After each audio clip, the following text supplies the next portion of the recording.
আল্লাহ পাক রব্বুল আলামিনের পয়গম্বর মুসা নবীর উম্মত একজন আল্লাহর জিকির করতেছে। ওই সময় আমার আল্লাহর জিকির করাকালীন সময় ওই উম্মতের উপরে বিশাল বড় একটা পাথর পড়ে যায়। আমরা সবাই জানি আমার উপরে যদি বিশাল বড় একটা পাথর পড়ে যায় আমি বাঁচবনি, সঙ্গে সঙ্গে আমার হাড় উপর ভেঙে আমি মরে যাইতে পারি। কিন্তু এত বড় একটা পাথর আল্লাহর পয়গম্বর মুসা নবীর উম্মতের উপরে পড়ে যায়। ওই মুসা নবীর উম্মতের উপরে যখন পাথরটা পড়ে গেল, মুসা নবীর উম্মত পাথরের নিচে একেবারে শুয়ে আছে। আর আমার আশেপাশে যত লোক ছিল তারা পাথরটাকে সরানোর জন্য অনেক চেষ্টা করতেছে, কিন্তু যে পাথর আল্লাহর কুদরতে ফেলাইছে ওই পাথর সরানির দুনিয়ার কাহারও গায়ে শক্তি নাই। মানুষে হাজার চেষ্টা করতেছে, পাথর সরাইতে পারে না। সবাই বলতেছে ওই লোকটা মারা গেছে, চলো আমরা ওই জায়গা থেকে চলে যাই, আমরা ওইখানে থাকার কোনো প্রয়োজন নাই, আমরা ওইখান থেকে চলে যাইব। ওইখানে থাকি আমরা কি করব? এখন আমার উপরে যদি বিশাল বড় একটা পাথর পড়ে যায়, আমি যদি পাথরের নিচে পড়িয়া চাপা দিয়ে আমি মরে যাই, আপনারা অনেক চেষ্টা করবেন পাথর সরানোর জন্য।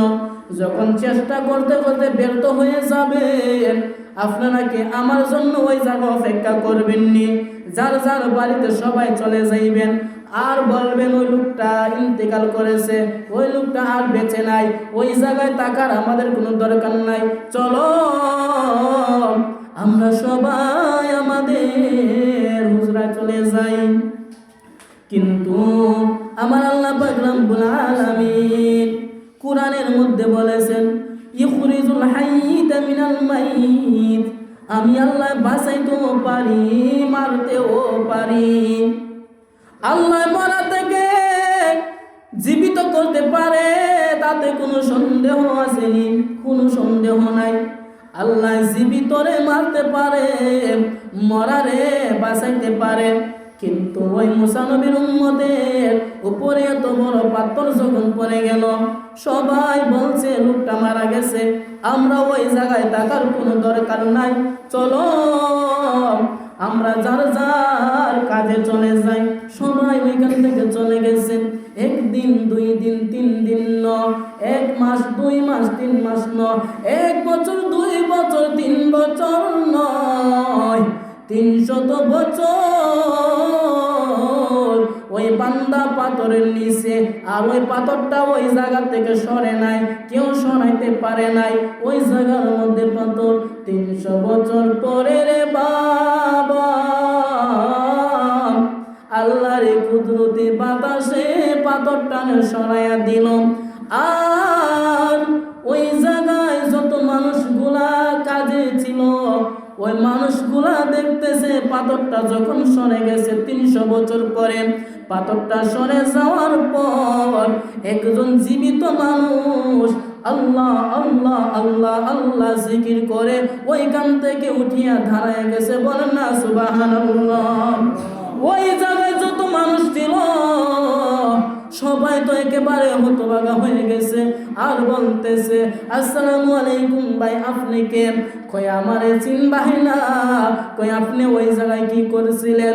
কই আমি ওই জায়গায় 300 বছর আগে আমি ওই জায়গায় বসে আল্লাহর জিকির করেছিলাম, আল্লাহর ইবাদত করেছিলাম। হঠাৎ করে বিশাল বড় একটা পাথর আমার উপরে পড়ে যায়, কিন্তু আমি অনেক চেষ্টা করি ওই জায়গা থেকে বাহির হওয়ার জন্য, আমি বাহির হতে পারে না। তারা বলতেছে পাথরের নিচে যদি কেউ পড়ে যায় তাহলে তো বেঁচে থাকা সম্ভব না, তুমি কিভাবে বেঁচে রইলা? কই যে আল্লাহ মারতে পারে ওই আল্লাহ বাঁচাইতে পারে, আমার আল্লাহ বাঁচিয়ে রেখেছে। তোমারে যখন তোমার আল্লাহ বাঁচাইছে, তাহলে তুমি তো একদিন 2 দিন না 300 বছর ছিলাই পাথরের নিচে। ওই পাথরের নিচে তাকে আল্লাহর জিকির করেছ, তাইলে তুমি 300 বছর কি না খায়া থাকছনি? ওই জায়গায় পাথরের নিচে তো কোনো খাবার পাওয়া যায় না। ওই লোক ডাক দিয়া কই, না রে না, যে আল্লাহ বাঁচাইতে পারে ওই আল্লাহ খাবারও দিতে পারে। বলেন না সুবহানাল্লাহ। এবার ওই লোকরা ডাক দিয়া কয়, ও আল্লাহ, যেই লোক পাথরের নিচে তাকিয়া 300 বছর তুমি আল্লাহর জিকির করেছে, 300 বছর ইবাদত করেছে, বন্দেগী করেছে, কোনো মানুষ নাই, কেউ নাই, একা একা পাথরের নিচে তাকিয়া আল্লাহ তোমার ইবাদত বন্দেগী করেছে। ওই লোকটা না জানি কত নেকি করেছে, অনেক নেকি করেছে। ও আল্লাহ, আমরা কি ওই নেকি করতে পারবো নি? কিন্তু আমার আল্লাহ মুসা নবীকে ডাক দিয়া করো, মুসা, তোমার একজন উম্মত ওই পাথরের নিচে পড়িয়া আমি আল্লাহ তাকে বাঁচিয়ে রেখেছি, তবু আমি আল্লাহরে ভুলে নাই। আমি আল্লাহর জিকির করার কারণে আমি আল্লাহ তারে পরীক্ষা নেওয়ার জন্য মুসা তার উপরে আমি বিশাল বড় পাথর ফালাইয়া তারে জীবিত রাখছি, তারে কষ্ট দিয়েছি।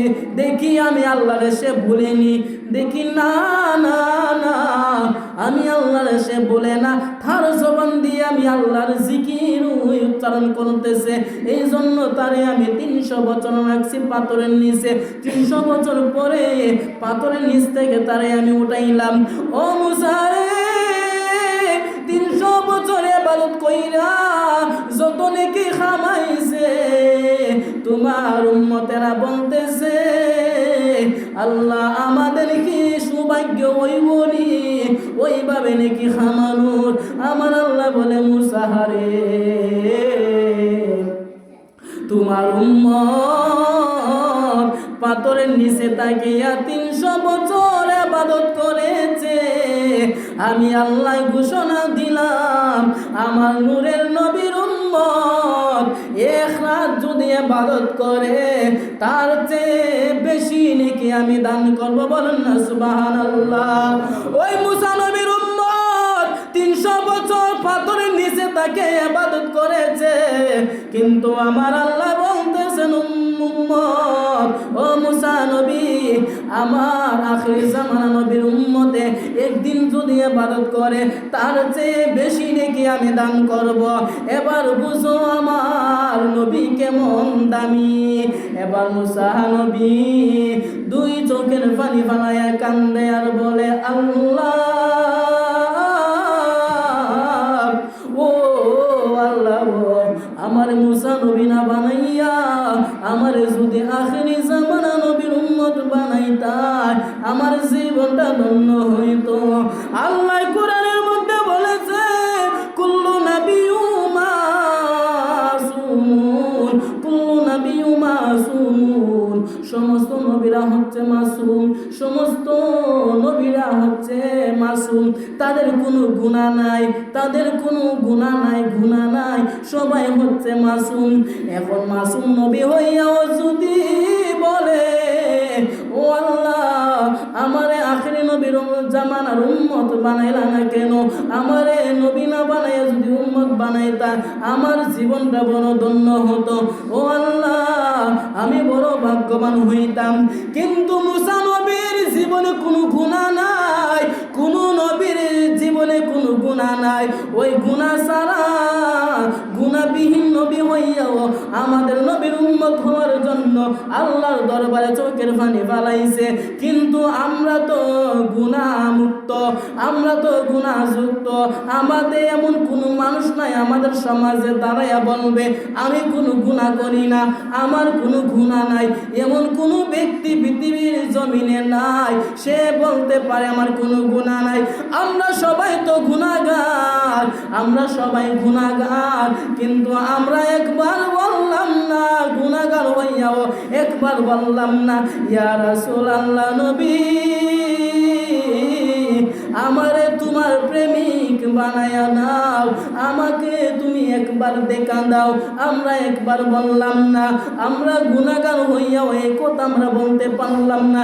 কিন্তু মুসা নবী মাসুম নবী হইয়াও আল্লাহর দরবারে আরজি জানাইছে, আল্লাহ আমাকে নবী না বানাইয়া নবীর উম্মত কেন বানাইলা না?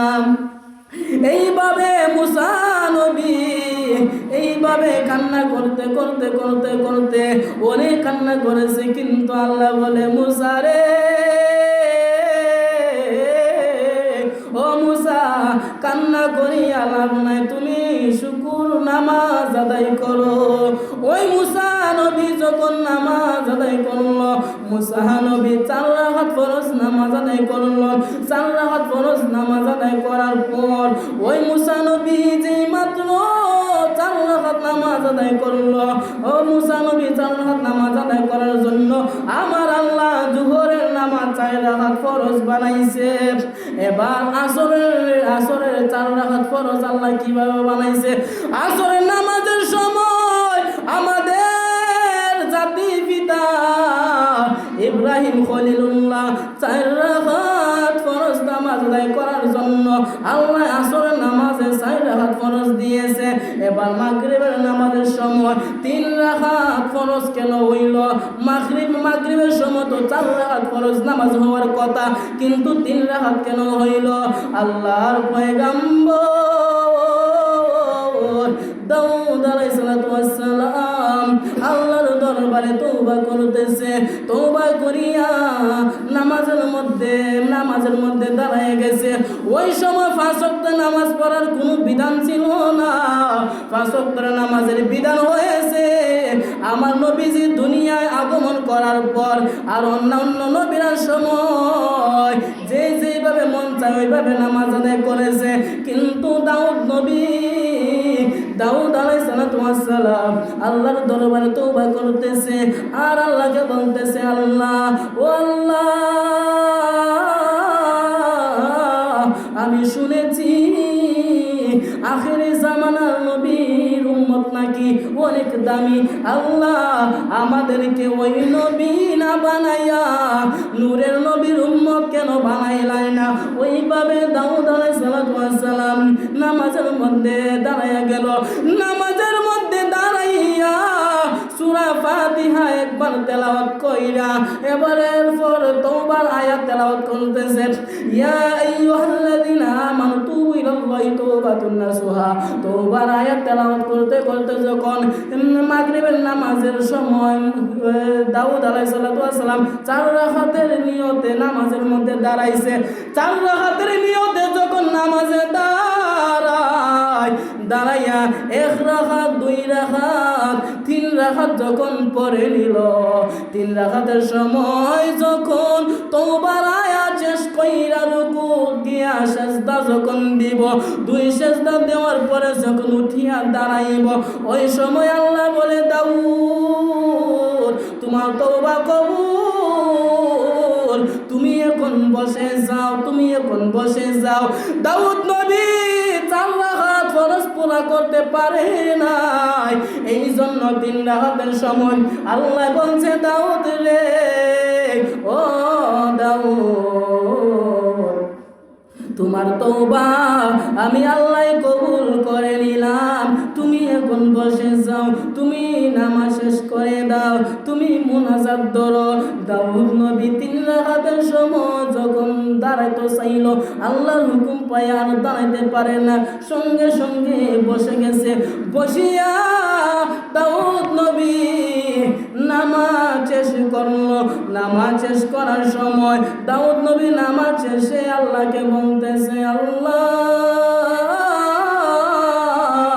ও আল্লাহ আমি তো 4 রাকাতের নিয়তে নামাজে দাঁড়াইছি, আমি তো 4 রাকাতের নিয়ত করেছি, এখন আমি 3 রাকাত আদায় করলাম, 1 রাকাত কি হবে? আমার আল্লাহ ডাক দিয়া কই, দাউদ রে মা 3 রাকাতের সময় তো তোমার তওবা আমি কবুল করে নিয়েছি, আর কেন তুমি আদায় করবা? আর আদায় করার দরকার নাই। 3 রাকাতে তুমি নামাজে সালাম ফিরাও। যেই মাত্র দাউদ নবী 4 রাকাত করার 4 রাকাত আদায় করার কথা, কিন্তু 4 রাকাত আদায় করতে পারে নাই, 3 রাকাত নামাজ আদায় করেছে। এই জন্য আমার আল্লাহ, আমার বন্ধু নবীরা, আমার আল্লাহর বন্ধু নবীজিরে আমার আল্লাহ মাগরিবের নামাজের সময় ফরজ করে দিয়েছে 3 রাকাত। বলেন না সুবহানাল্লাহ। এইভাবে এক একজন নবীকে তালাশ করিয়া এইভাবে আমার আল্লাহ এই নামাজের ডিগলাল দিয়েছে। কিন্তু আমার আল্লাহ আমার নবীকে কি দান করব, কি দান করব? সবাইরে তো আল্লাহ এক একটা দান করে দিয়েছে, সবাইরে দিয়েছে। আমার নবীর বেলা আমার আল্লাহ কি দিব? আমার আল্লাহ কোরআনের মধ্যে 15 পারা সূরা বনী ইসরাঈলের 77 নম্বর আয়াতের মধ্যে আমার আল্লাহ বলেছেন, বিসমিল্লাহির রহমানির রহিম, ওয়া মিনাল লাইলি ফাতাহাজ্জাত বিহি নাফিলাতান লাক আসা আন ইয়াবআসাকা রাব্বুকা মাকামান মাহমুদা। আমার আল্লাহ ডাক দিয়া কয়, বন্ধু হাবিব, সবার বেলায় আমি সবাইরে কিছু না কিছু দান করেছি, তোমাকে আমি এমন কিছু দান করব হাবিব যা তুমি পাইয়া তুমি খুশি হইবা। আমার আল্লাহ ডাক দিয়া কয়, বন্ধু বন্ধু রে, ওমিনাল লাইলি নাফিলাতাল লাক, ওমিনাল লাইলি ফাতাহাজ্জাত বিহি নাফিলাতাল লাক। বন্ধু আমি আল্লাহ রাত্রে কিছু কিছু অংশ তোমাকে আমি তাহাজ্জুদ দান করে দিলাম। ও বন্ধু, সবার বেলা 5 ওয়াক্তের নামাজ আদায় করা ফরজ, 5 ওয়াক্তের নামাজ আদায় করা কর্তব্য। কিন্তু বন্ধু তোমার বেলা 5 ওয়াক্ত না, তোমার বেলায় আমি আল্লাহ দিলাম 6 ওয়াক্তের নামাজ করে। আল্লাহ 6 ওয়াক্ত আবার কোন ওয়াক্ত মিলাইলা তার সাথে? 5 ওয়াক্ত হইল যোহর, আসর, মাগরিব, এশা, ফরজ। আরে ওয়াক্ত কোন সময়? আমার আল্লাহ বলে, বন্ধু কোরআনের আয়াত যে আমি নাযিল করেছি, ওয়া মিনাল লাইলি ফাতাহাজ্জাত বিহি নাফিলাতান লাক, আমি রাত্রে কিছু কিছু অংশ তোমাকে আমি তাহাজ্জুদ দান করে দিলাম। আমার নবী খুশি হইয়া গেছে। এবার আল্লাহ ডাক দিয়া কয়, বন্ধু ও বন্ধু, তুমি তো তাহাজ্জুদ নামাজ পায়া খুশি হইছো, কিন্তু আরেকটা জিনিস তোমার জন্য রইছে। ওই জিনিসটা হলো আসা ইয়াবআসাকা রাব্বুকা মাকামান মাহমুদা, আমি আল্লাহ মাকামে মাহমুদ তোমাকে দান করলাম। বলেন না সুবহানাল্লাহ। মাকামে মাহমুদ আমার আল্লাহ আমার নবীরে দান করেছে, কিন্তু অন্যান্য নবীরে দান করে নাই। আমার নবীরে কোন কারণে দান করেছে? কারণ আমার নবী তো অন্যান্য নবীর মতো না। আমার নবীর মর্যাদায় অন্যরকম। আমার নবীর উপাধি হলো হাবিবুল্লাহ। এই জন্য আমার আল্লাহ আমার নবীর উপর খুশি হইয়া 2টা জিনিস আমার নবীরে দান করেছে। একটা হলো তাহাজ্জুদ, আরেকটা হলো মাকামে মাহমুদ। এই জন্য আমার নবী বলে গিয়েছেন, ও দুনিয়ার মানুষেরা শুনে রাখো, যারা গভীর রাত্রে উঠিয়া আমি নবীকে স্মরণ করিয়া তাহাজ্জুদ নামাজ আদায় করবাইরে, চিন্তার কোনো কারণ নাই। আমি নবী গ্যারান্টি দিয়া কথা দিলাম, 40 দিনের ভিতরে আমি নবী তোমার সাথে মুলাকাত করব, আমি নবী তোমার সাথে দেখা সাক্ষাৎ করব। বলেন না সুবহানাল্লাহ। যেই ব্যক্তি 40 দিন একাধারে তাহাজ্জুদ নামাজ আদায় করতে পারে, আমার নবীজির জবান মুবারকে বলে গেছেন, ওই ব্যক্তির সাথে আমার নবীজি নিজে আসিয়া দেখা করবে। এখন আমরা নামাজ আদায় করতে চাই কি চাই না? তাহাজ্জুদ নামাজ আমরা আদায় করব দূরের কথা, 5 ওয়াক্তের নামাজই আমরা আদায় করতে পারি না। দুনিয়ার জমিনে এমন কিছু মানুষ আছে যদি বলে এশার নামাজের সুন্নত কয় রাকাত বলতে পারবে না, যদি বলি জোহরের নামাজের সুন্নত কয় রাকাত বলতে পারবে না, মাগরিবের সুন্নত কয় রাকাত বলতে পারবে না। এমনও মানুষ দুনিয়ার জমিনে আছে কি আছে না?